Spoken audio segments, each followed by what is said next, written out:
Magandang umaga po sa inyong lahat, no? Kamusta po kayo, no? Pasensya na po kayo, medyo na-late din ako po ng gising kasi medyo masakit lang po yung ngipin ko, no? Na umaabot ng ulo. Yan. Alam niyo naman po na pag ngipin po talaga yung sumakit, no? Medyo masakit po talaga. Ayan. So, kamusta po kayo mga kapatid natin, ano? Ngayon po ay magbibigay po ako sa inyo ng munting reading, no? Kung ano po ang nakikita natin sa araw na ito sa inyo. Pero first, gusto ko muna po bigyan kayo ng pick a card ulit. Dito naman po sa Love Oracle na to, no? Na, pili tayo ulit ng situation 1, 2, 3. Kamusta ang person nyo ngayon? So, let's, balasahin muna po natin. Ano po ang nararamdaman ng person nyo sa mga oras na to?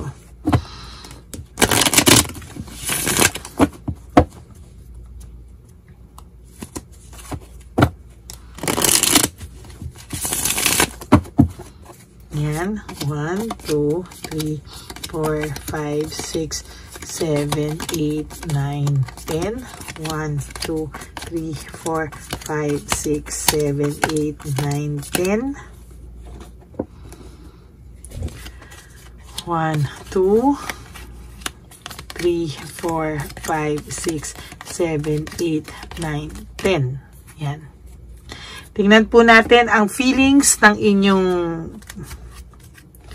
person ngayon, no? Teka, dagdagan natin. 1, 2, 3, 4, 5, 6, 7. 2, 3, 4, 5, 6, 7. 1, 2, 3, 4, 5, 6, 7. Okay. So, for our pick a card reading, situation 1, no? Situation 1. Basahin muna natin. Ito yung situation 2. Ito yung situation 3. Tabi muna po natin. Ano po ang situation 1? Let's see. I look for you everywhere. Meaning, ang taong pong ito ay nalulungkot sa mga oras na to at naiisip ka po niya sa lahat ng gusto niyang gawin. O naiisip ka po niya, no, sa mga naiisip ka po ng taong to sa kahit saan siya tumingin, kahit saan siya, anong gawin niya, nasaan siya, talagang hinahanap at hinahanap ka niya. No? Talagang naiisip ka po nitong taong to. Hinahanap-hanap ka niya, naghahanap siya ng, hinahanap-hanap ka niya. Halimbawa, nasa isang restaurant siya. Dating nakainin niya, parang nafe-feel ka niya doon. Or minsan punta kayong simbahan, nafe-feel ka niya doon. Kumbaga, kahit saan siya pumunta ngayon, naaalala ka niya, no? Ngayon, kayo ay wala, no? Hiwalay daw kayo ngayon. I'm not available. Parang hindi ka niya nakukontak or hindi mo siya nakukontak or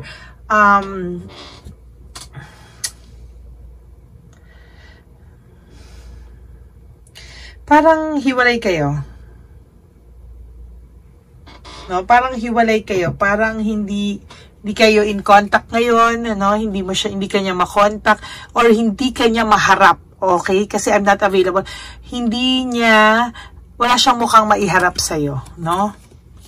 I will wait a sign from you. Meaning, hindi nga siya makalapit sa'yo, no?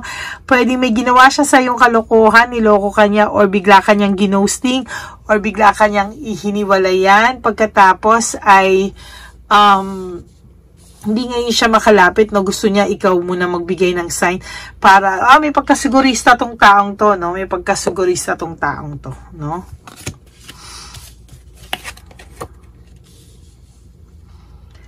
Tapos, I replay our conversation over and over. Parang tinitingnan niya yung mga text messages, tinitingnan niya yung mga text messages nyo, tinitingnan niya yung mga, inaalala niya yung mga conversations na talagang tumanim sa utak niya, no? Talagang masasabi ko na this time talagang masasabi kong inaalala ka talaga niya ng person na ito. Ay! May pagmamahal, no? Mahal ka pa daw po niya at mahal na mahal ka pa rin niya hanggang ngayon. Kahit hindi kayo nag-uusap, kahit wala kayong pag-uusap, kahit wala kayong communication, no? He's looking for you everywhere. I'm not available. Hindi kayo nag-uusap, no?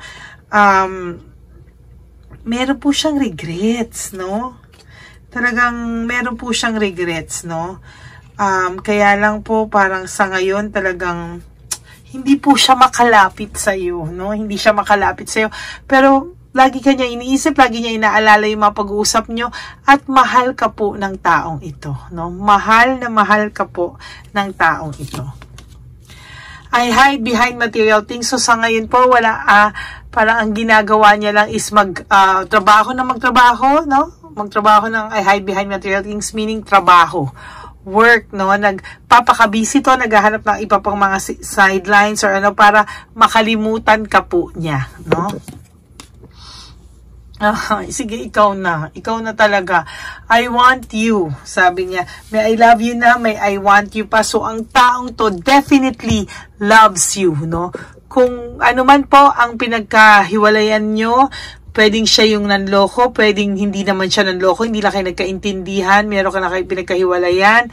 Pero ang taong to ay mahal ka po at nananatili ang pagmamahal niya sa'yo. No? Or kung meron man po siyang nagawa na naloko kanya o natukso siya sa iba, pinagsisisihan niya po to at na-realize niya po na ikaw ang mahal niya. You know, I regret lying to you. Meaning, kung meron siyang hindi nasabi sa yung totoo, may kasinungalingan siya sa yung nasabi, naloko ka niya, na-hurt ka niya, he is regretting it already, no? Pinagsisihan niyang natukso siya, pinagsisihan niyang hindi na nakagawa na hindi naayon sa tama, no? At pinagsisihan niya daw po yun. Ay, talaga, I can stop thinking about you. Pasensya na po, sobrang dalandala ako sa energy na to, no? So, I can stop thinking about you. Itong taong to po ay mahal ka po, no? Mahal na mahal ka po ng taong ito. Pinag-iisipan niya po, hindi kanya po talaga I feel you even though we are apart. Naku, talaga po ang taong na to ay mahal ka pa, nagsisisi, no? It's just that maling-mali kasi po siguro yung mga diskarte niya sa buhay, no? Talagang nagkamali po siya at hindi naman po niya yun idini-deny, no? Ang cards pong ito ngayon ay sa totoo lang napakaganda po nung cards nyo, no? To be honest with you, no? Yung cards po niya ay punong-puno ng pagsisisi, punong-puno po ng gusto niya pong magbago, no? Gusto niya po, na-realize niya po yung halaga mo. Sa totoo lang. He or she realized your worth after niyo pong mawala. No? Yun po kasi minsan yung mahirap, no? Kung kailang wala na, tsaka niya. Pero mahal ka po niya at hindi po nawala yung pagmamahal na meron siya para sa'yo. I couldn't let you get close to me. Hindi niya po alam paano siya makakalapit sa iyo or paano ka makakalapit sa kanya. Kasi sa ngayon po talagang wala po siyang kumpiyansa na mapapatawad mo pa po ang taong ito. No? I wish I could share my good news with you. So lahat po na nangyayari sa kanya, gusto niya ikaw ang kausap niya. No? Gusto niya sa totoo lang ikaw pa din, no? Ay, nalulungkot ako sa cards ng situation 1. I wonder if you are happy without me. Heartbreaking ito. Kasi mahal na mahal ka niya, nagsisisi siya. Hindi siya makalapit sa'yo kasi hindi niya alam kung meron pang kayo. No? At iniisip niya po na I wonder if you are happy without me. Iniisip niya po baka meron ng ibang nagpapasaya sa'yo kasi ang nakakarating na balita sa kanya ay meron ka na pong iba. Ay, sana po ulit yung landas nyo, no? I wish I had treated you better. Talagang may pagsisisi po siya, no? Ang taong ito ay may pagsisisi, may pagmamahal. He realized your worth and your value. Nung naghiwalay kayo, lalo ka pong minahal ng taong to.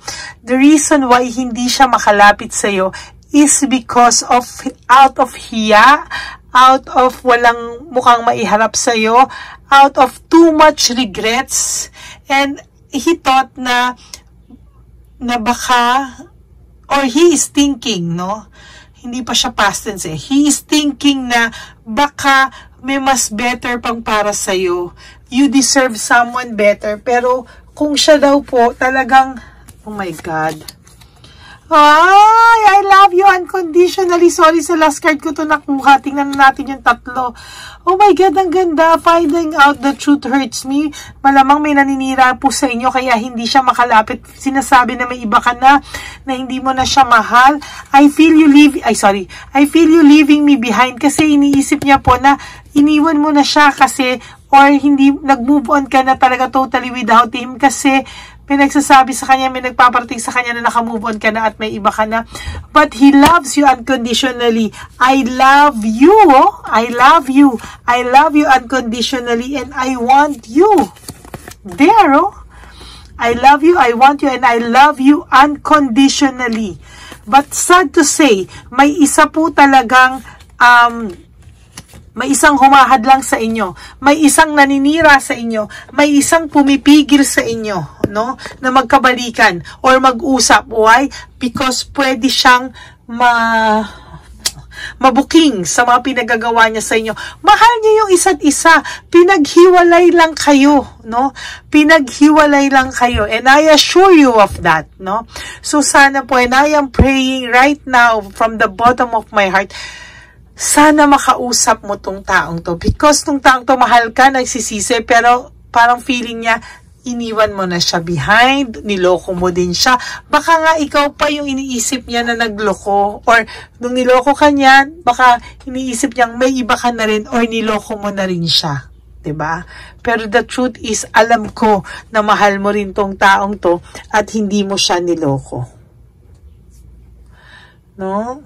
Meron akong naaalala yung ikaw pa rin, yung kanta yung, hindi ko alam, pero kasi baka maano ako pag kumanta ako dito, basta yung parang kanta ikaw pa rin, ang tawag ng puso ko, basta ganyan, no? So, parang ayokong kantahin kasi po baka makapiright ako. Ayun. So, yun po, no? Yun ang ganda-ganda ng situation 1. I really love this card, no? For situation 1, nawawala po yung sakit ng ngipin ko, pero sakit ng ulo ko lalo sumasakit sa energy nyo, no? So, ito po ang energy ng situation 1, no? Titingnan ko rin po later, i-upload natin ng situation 2 and 3, no? Maraming pong salamat sa lahat ng nanonood sa inyo, and I hope na feel nyo yung energy ko dito sa situation 1 na sobra-sobra po, no? Thank you so much for watching. Thank you so much for staying with me, for watching my channel, no? Lagi po kayong nakaabang sa channel ko.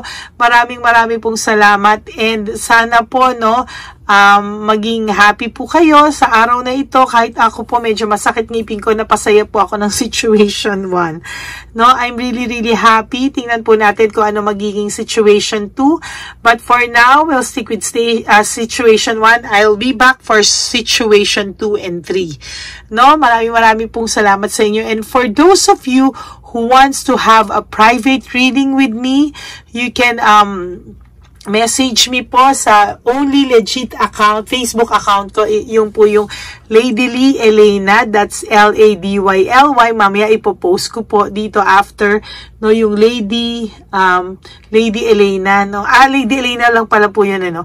Pero Lady Lee, no. So, that's L-A-D-Y-L-Y Elena, L-E-L-E-Y-N-A,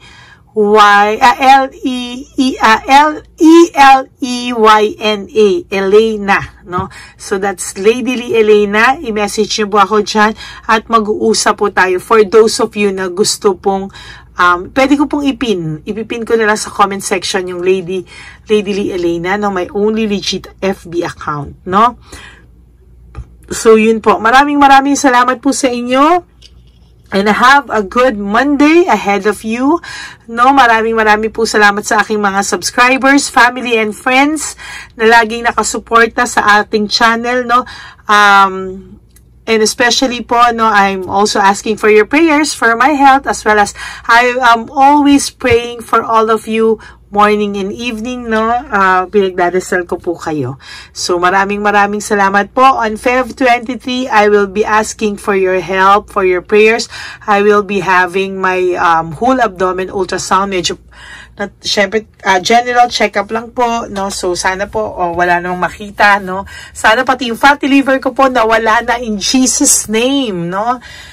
At normal lang po ang makita na kailangan ko lang po mag-diet. Yun lang po, no? And thank you so much from the bottom of my heart. You know that I will always be here for all of you. No, mahal na mahal ko po kayo. And may God bless you all. I will all see you again later for situation 2 and situation 3. Huwag po kayong mawawala. And ang lambing ko lang po, please, is no skipping of ads. No, tulong nyo na po sa akin yan para po mas maganda po yung magawa ko for my birthday on October sa Home for the Aged, no? Namimili pa po ako kung sa Tondo or sa Marikina, but that's my only wish for my birthday, to celebrate my birthday sa Home for the Aged. I always do that po, no? Nung dati po sa Tondo, no? Talagang pag nakita nyo po sila, you will be surprised, no? Kung gaano kasarap yung puso mo after mong gawin yon, no? And every month po, we are having yung One Love a Day. Isang beses lang po ako nag-post kasi gusto ko lang po ipakita sa inyo yon kung saan napupunta yung mga donations and ano, no? Doon po napupunta yun sa mga ganon, no? Every month. Pero hindi ko na po pinapost kasi ayoko naman po maging politiko. Hindi pa ako maging politician and hindi ko rin po balak sumikat, no? Gusto ko lang po yung simpleng mamamayan na tumutulong po, no? And kasama ko po at katulong ko po kayong lahat. One more thing po is, may mga bagay kasi sila na nakakausap mo na hindi pwedeng isa publiko. For their privacy, I understand. So, yung mga pwede lang po yung pinakita ko, that's only one time na naglabas ako. Why? Kasi I want you guys to know po kung saan po napupunta yung mga donations nyo. Yun lang naman po. So, maraming salamat po and I love you all from the bottom of my heart. May God bless you all, every one of you.